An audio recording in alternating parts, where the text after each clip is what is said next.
आराम से बोल रहे सर, जिस तरह से सीबीआई ने रेड मारी है, क्या कहेंगे? भाई मैंने तो टाइम मांगा था उल्टा सीबीआई डायरेक्टर साहब से, ईडी डायरेक्टर साहब से और इनकम टैक्स के चेयरमैन साहब से। 13 को टाइम मांगा, 15 को मुकदमा दर्ज हो गया और 17 को रेड हो गई। तो मेरे को तो पता नहीं ये क्या अप्रोच है, ये समझ के परे देखो। और इस प्रकार के जो पहले क्राइसिस आया था हमारे ऊपर पॉलिटिकल, तब भी उनके यहाँ पर ईडी की रेड हुई थी जोधपुर के अंदर। 40-45 साल से ब्रदर अपने काम करते हैं और मैं अपना काम करता हूँ। हमारे परिवार में कभी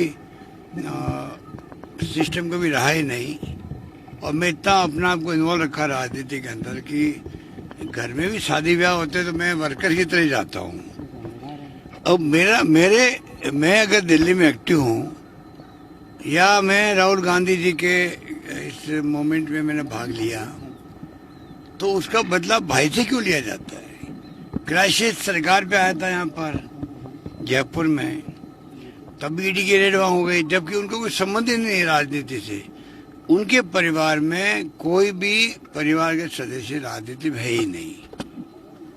और समझ के परे है कि इस प्रकार के आप पहले छापे डाल दिया आपने ईडी के, अब पहुंच गई सीबीआई, ये समझ के परे हैं। इसको मैं समझता हूँ आम जनता भी इसको लाइक नहीं करती। धीरे धीरे नुकसान बीजेपी को ही है, इस सरकार को ही है। ये जितने ज्यादा तंग करेंगे लोगों को पूरे मुल्क के अंदर, उतना ज्यादा ही बैकलेस इनके लिए होगा, मेरा मानना है। नरेंद्र मोदी जी के भाई को कोई नहीं जानता दुनिया के देश के अंदर। नरेंद्र मोदी जी प्रधानमंत्री के भाई को जानता नहीं था, उसी प्रकार मेरे भाई को कोई नहीं जानता था। अब तमाम मीडिया चला रहा है, सीबीआई के छापा पड़ गया, उनके यहाँ छापा पड़ गया। तो ये परिवार के जो सदस्य हैं उनका क्या कसूर है कि आप राजनीति में कोई भाग ले रहा है कोई व्यक्ति, उनके परिवार वाले पे अटैक हो और वो सरकार द्वारा, मैं समझता हूँ उचित नहीं कहा जा सकता। इससे कोई हम घबराने वाले नहीं है। आज मैं आया हूँ, संडे को मैं वापस जाऊंगा, दिल्ली जाऊंगा, मंडे को वापस भाग लूंगा वहां पर मोमेंट के अंदर। आप अन्याय कर रहे हो सोनिया गांधी जी पर और राहुल गांधी जी पर।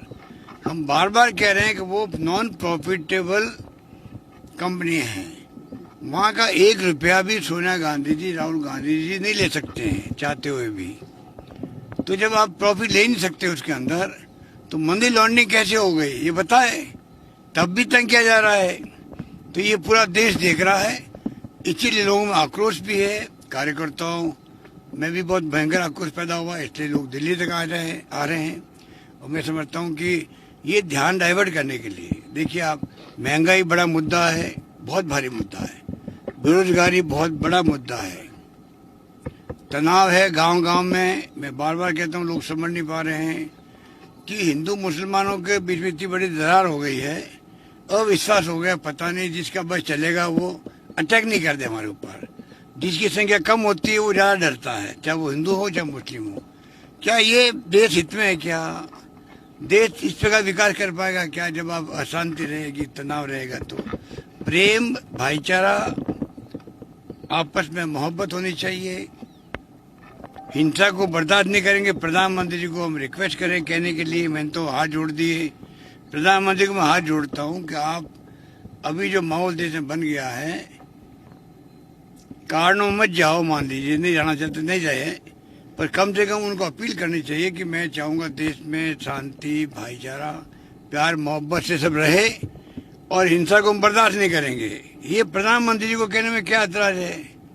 ना प्रधानमंत्री जी कह रहे हैं ना गृह मंत्री जी कह रहे हैं। तो पूरा देश सख्ते के अंदर है, घबराया हुआ है, वो भावना वहां तक पहुंच नहीं रही है। मैं समझता हूँ ये बात इसलिए बोल नहीं रहे वो। एक दिन उनको ये अपील करनी पड़ेगी देश हित के अंदर। इन हालातों में आप देखिए, ध्यान डाइवर्ट करने के लिए कभी राहुल गांधी जी को ईडी ने अचानक बुला लिया। 8 साल पहले का केस है, अब क्यों बुलाया गया? अब ये आपका अग्निवीर अग्निपथ नया शुरू कर दिया। पहले अगर मान लो कोई आपके दिमाग में सोच थी तो कोई दिक्कत नहीं है। अगर वो सोच थी देश हित में थी, मान लो जैसे इजराइल के अंदर इस प्रकार का प्रोसेस होता है, वो ऐसा नहीं होता है। वो बिल्कुल वहाँ की सिस्टम दूसरा है। वहाँ की आबादी पूरे इजराइल की 80 लाख है, राजस्थान की आबादी 8 करोड़ है। तो आप सोच सकते हो कितना छोटा इजराइल है। वहाँ पर अगर इस प्रकार से वहाँ सरकारी कर्मचारी, अधिकारी, स्टूडेंट, यूथ सबके लिए स्कीम है। ये अलग तरह का वहाँ पर वो ट्रेनिंग दी जाती है। अगर आपको इजराइल की तरह बात आपके दिमाग में आई तो देशवासियों को, युवाओं को विश्वास में लेना चाहिए था आपको।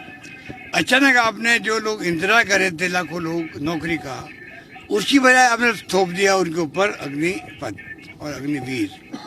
अब मुझे तो चिंता लगी हुई कहीं ये आरएसएस के नौजवान जो है उनको, बीजेपी के नौजवानों को भर्ती करके 4 साल की ट्रेनिंग दिला के उनको कहाँ भेजेंगे।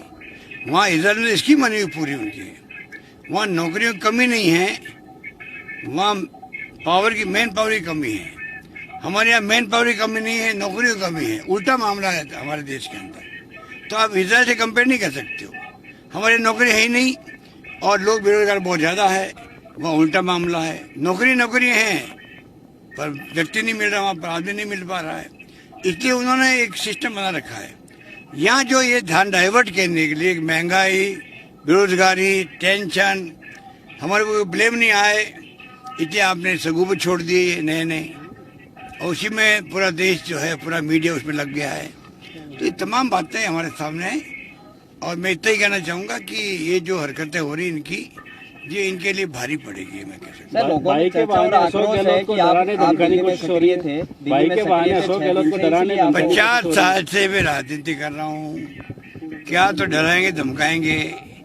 जो कल राजनीति में आए हैं इनकी अभी रगड़ाई भी नहीं हुई अभी इनकी, क्योंकि ये बड़े बड़े पद पे आ गए, बिना रगड़े के पद पे आ गए, बड़े बड़े पद पे आ गए, चाहे बीजेपी के हो चाहे कोई लोग हो।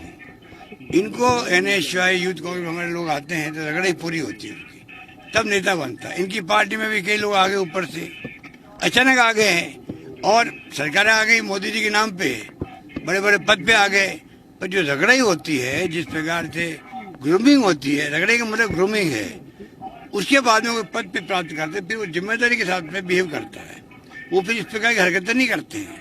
मैं टाइम मांग रहा हूँ उनसे। आज ही मैं कहना चाहूँगा, मैं पुनः टाइम मांगूंगा तीनों एजेंसियों के हेड से, क्योंकि ये तीनों प्रीमियर एजेंसी हमारे देश की प्रतिष्ठित संस्थाएं हैं, सीबीआई, इनकम टैक्स और ईडी।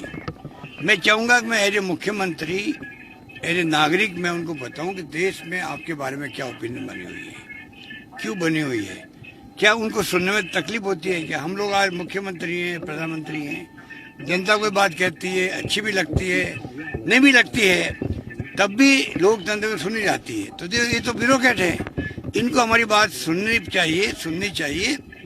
फैसला उनका खुद का है, पर सुनने में क्या ऐतराज है। और मैं उनको सुनाना चाहता हूँ, समझाना चाहता हूँ जो मैं फील करता हूँ। मुझे उनको टाइम देना ही चाहिए और नहीं देने का कारण मेरी समझ नहीं आ रहा है। मैं पुनः टाइम मांगूंगा, रिक्वेस्ट करूंगा सीबीआई के डायरेक्टर से भी, ईडी के डायरेक्टर से भी, चेयरमैन सीबीडीटी के चेयरमैन से भी। और मैं ये वादा करता हूँ, उसमें कोई काम है अपने परिवार के बारे में, खुद के बारे में कोई नहीं करने वाला हूँ मैं। जो उनका प्रोसेस है, जो 8 साल छापेमारी हो रही देश के अंदर, लोगों को जेलों में डाला जा रहा है, जमानत नहीं हो रही है, फिर माफ़ी मांग रहे हैं कि ईडी माफ़ी मांगती है, कि सीबीआई माफ़ी मांगती है। ये नौबत क्यों आ रही है? शाहरुख खान के लड़के का क्या मामला था, पूरा देश ने देखा। ऐसे कई मामले होंगे जो इस प्रकार की कार्रवाई हुई है और बाद में उनको बैकफुट पे आना पड़ा है, इन एजेंसियों को आना पड़ा है। कृपा करके देश की चिंता करो, अपने बारे में तो चिंता इतनी करो कि आप नौकरी कर रहे हैं। आपके ऊपर भी जिम्मेवारी बनती है, क्योंकि आप ब्यूरोक्रेट हैं, आपके ऊपर देश सेवा की जिम्मेवारी है, जैसे हमारे ऊपर है आपके ऊपर भी है। तो आपको बड़ी सोच रखनी चाहिए और दबाव की भी हद होती है। एक हद तक दबाव सहन करो, उसके बाद में कोई दबाव डालता है, कोई भी हो, चाहे पीएमओ हो चाहे वो होम मिनिस्ट्री हो। जो मैं सुनता हूँ आजकल होम मिनिस्ट्री ने पीएमओ सीधा डायरेक्शन आ रहे हैं। ये तमाम बातें हैं, मैं कहना चाहूँगा ये देश के हित में नहीं है। हम सब के लिए देश हित सर्वोपरि है, मेरा मानना है। देखते हैं क्या होता है, पर हम घबराने वाले नहीं हैं, पूरा मुकाबला करेंगे इनका। सर आपने कहा सीबीआई के अधिकारियों ने मुझे कहा कि हम खुद ही जयपुर मिल लेते हैं, तो ये तो एक तरह की धमकी हो गई और तीसरे दिन कार्रवाई करने आ गए हो। अब वो तो जो उनकी क्या सोच है मुझे पता नहीं, मैं वापस पता करूंगा। पर ये अग्निपत्र जो शुरू हुआ है इसमें नौजवानों में बहुत आक्रोश है।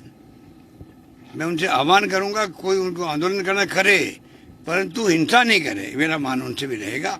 पर आंदोलन करे, वो अपनी बात कहे, उसमें हम वेलकम करेंगे उनको। तो बहुत लंबे रहे मैं आप लोग खड़े हो तो रुकना पड़ता है। सर 5 दिन हो गए वेट करते हो आपका यहाँ भाई। हमारी खत्म हो गई है। हाँ निकल रहा है ना। ठीक है ओके।